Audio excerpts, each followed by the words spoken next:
Okay, Charlotte, if you just tell us what your name is and basically what your job is and the name of the movie all in one sort of thing. Well, I'm Charlotte Morris and I'm the costume designer on Merlin. Tell me a little bit about Merlin the movie. What's different about Merlin, this Merlin, than all the other stories of Camelot that we've heard? Well, it's very exciting, really. It's based on a young Merlin, and the costumes we've tried to keep very sort of young and accessible to a younger audience. So you're not. Does that mean it's not going to look traditional, or is it just got a slightly different spin on it? It's got quite a modern slant on it. It's basically we've tried to create a whole new world. So when children are watching it, they can identify with the characters really. So where does your inspiration? Where's all this? Where does it start? Well, really, I looked at lots and lots of images and did lots of research and tried to sort of conjure up images that were mixes of all sorts of period images, and then even looking at pre-Raphaelites and modern sort of fashion shoots, really.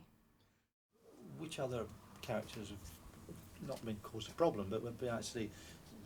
which ones have you really enjoyed designing for? Well, they've all. I mean, all the actors are really delightful on this show, as you probably know, and the characters are all very interesting. It's all very definite in their own way. So it's been really a fun project to work on.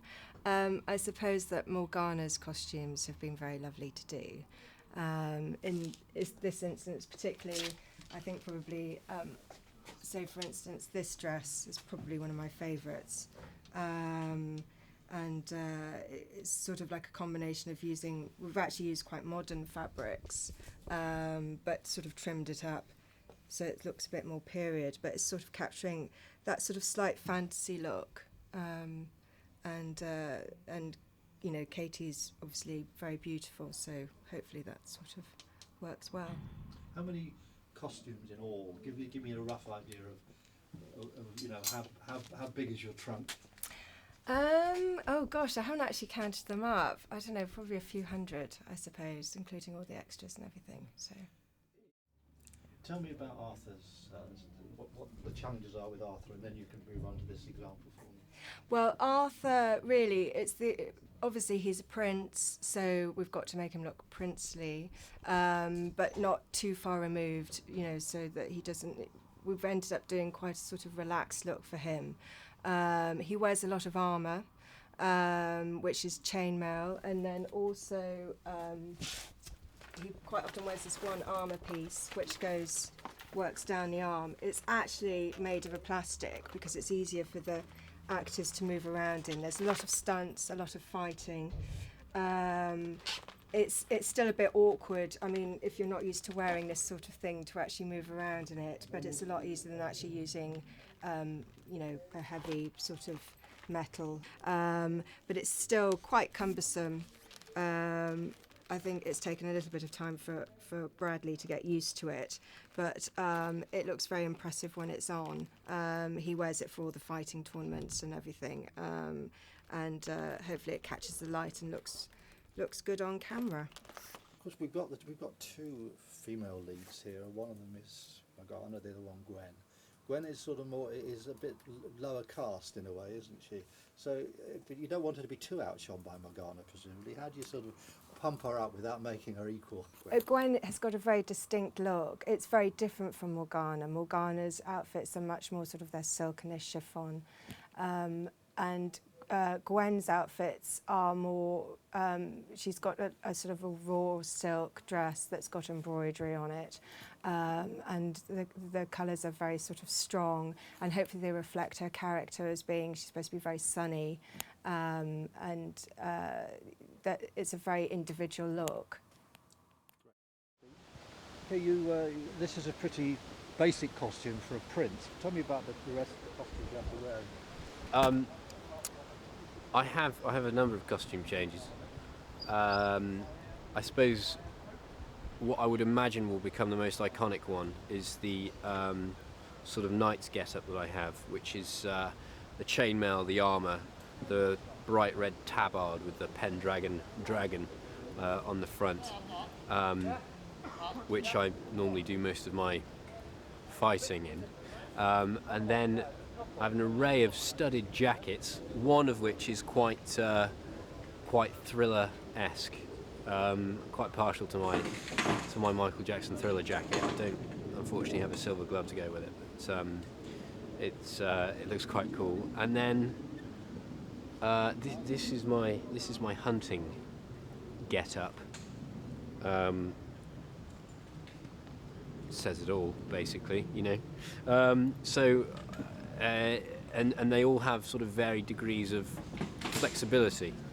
Some of them you can move quite freely in like this. Some of them you can't move very freely, and you adopt a sort of robot kind of stance as you're strolling along and trying to look natural. But well, I quite like Arthur's wardrobe, actually. It's you know, I think it does me a few favours. What about the chainmail? The chainmail is not as heavy as it looks. However, when you take it off at the end of the day, it's always a pleasure to do so, because I normally, when I'm in chainmail, it means the weather is going to be blazing hot sun. That's been the trend.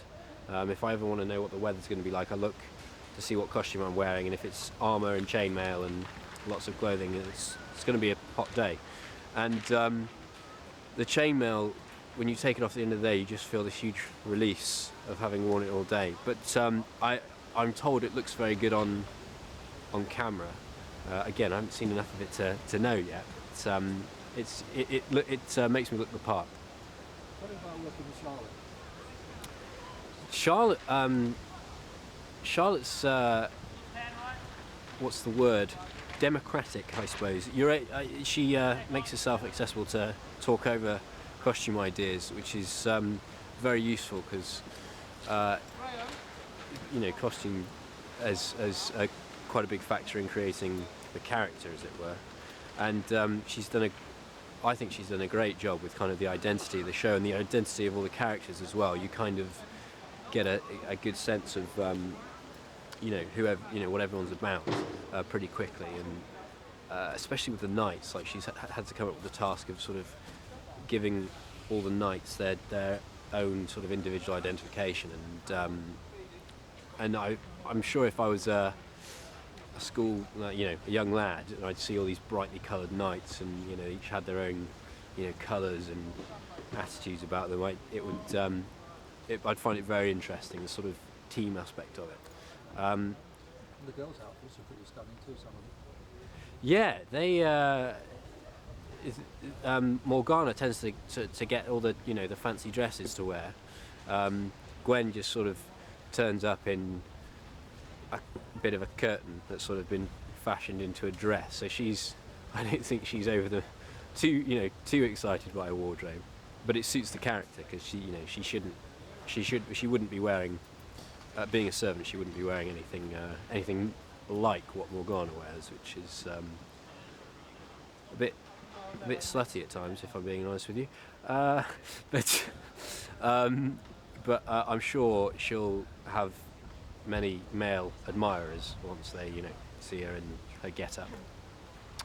If she's not my personal type, but you know, I can see how somebody might find her vaguely attractive, but as I say, not for me. Tell us about the weapons.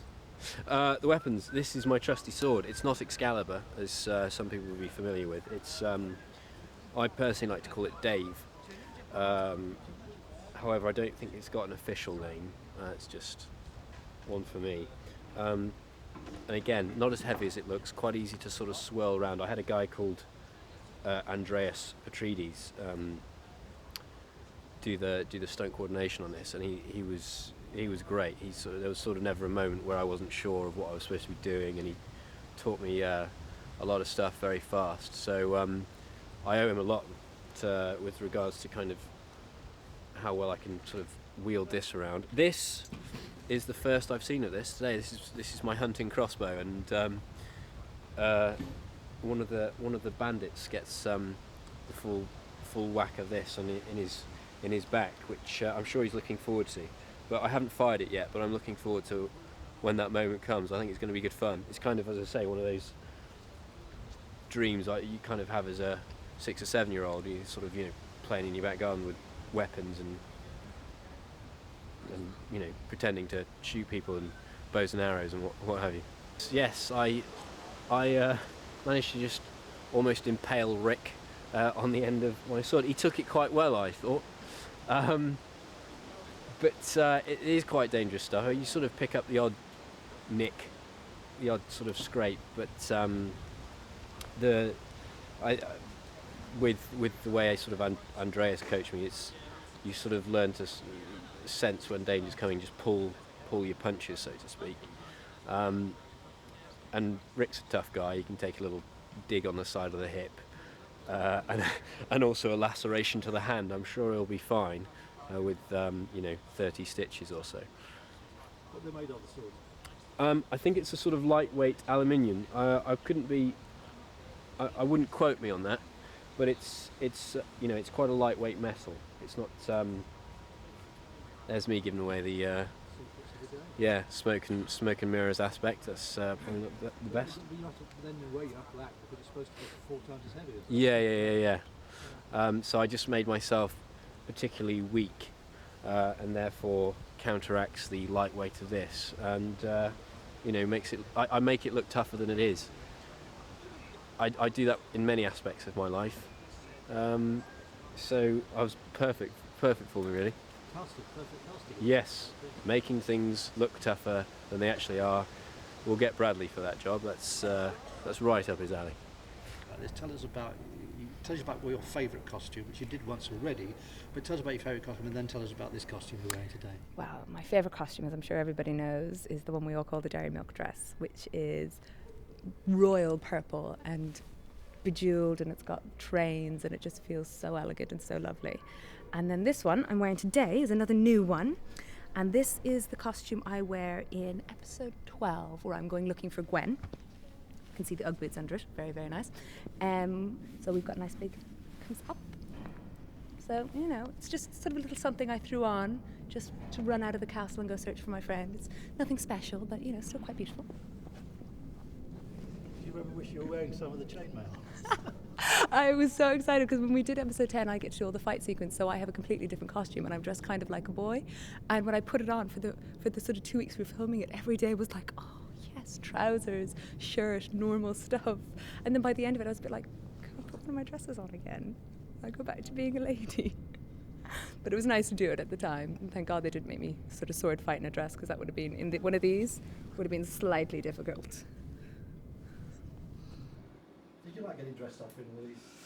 Yeah, I love it. It's great fun. It's I just think these kind of epic, mythical, historical characters. I just think at least for me as an actor, it's the kind of stuff I always want to play, and I just think they're so much fun. It's when you really you really get to play in a way. That's when you really get to feel that you're pretending to be part of this world, and especially when it's a world of magic and a world of myth that's been going along, that's been around for so long, that's been in books and stories you've grown up watching and stuff. It's just it's fascinating. Yeah.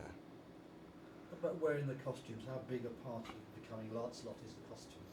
Oh yeah, the costume's a huge part of it all. I mean, it's especially even in this episode, Lancelot, you see him as more of a kind of maybe a peasant, maybe more, or someone who's come from the countryside who hasn't got the armor, hasn't got the colors, and then even within the episode, putting it all on was something in itself. And then you as an actor as well, putting it on, it just makes you really feel the part and feel part of that world. I don't believe how they did it back in the day though, because ours were made of plastic and they were heavy as well, and that heat. And to think it was their dream, everyone's goal was to become a knight and to wear those things all day. I still don't understand how they did it.